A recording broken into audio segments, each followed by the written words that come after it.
Ti dam sa an ap gade la, se Kimberly. Kimberly, yon jen ti demwazel ki integril avèk an pil baz gang pou l'fè antenne pou yo. Bonjou, bonsoir tout moun. Mwen espere ke nou tout an fon. Jam sot di nou an, ti dam nan se Kimberly, ebyen Kimberly nan men la polis la, nan mouman la pripon kestyon la jistis.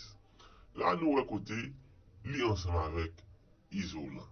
Nou pa konen nan ki program li teye, nou pa konen eske se nan program Izo seksi gond lan li teye.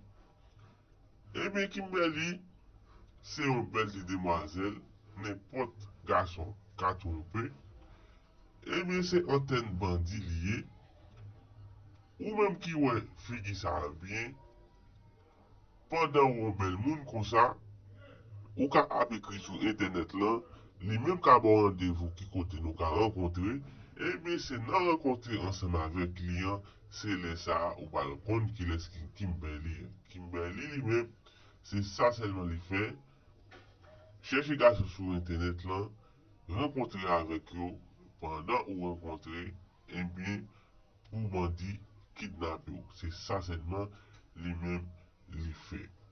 Yo pran avèk pleze lot moun, ebyen se li menm ki plis problem nan baza paske yon bel ti moun kon sa, pa gen gason kapwel pou pa interese pale avèk li. Ebyen se la tou problem nan pral jwen nou purel paske yo toujou di yo bel fam se bel male. Ebyen se la wap toujou we, se bel fam ki toujou bel male avèk. Si yon fam ki let li teye, li pata fasil jwen gason ki pou pale avèk li.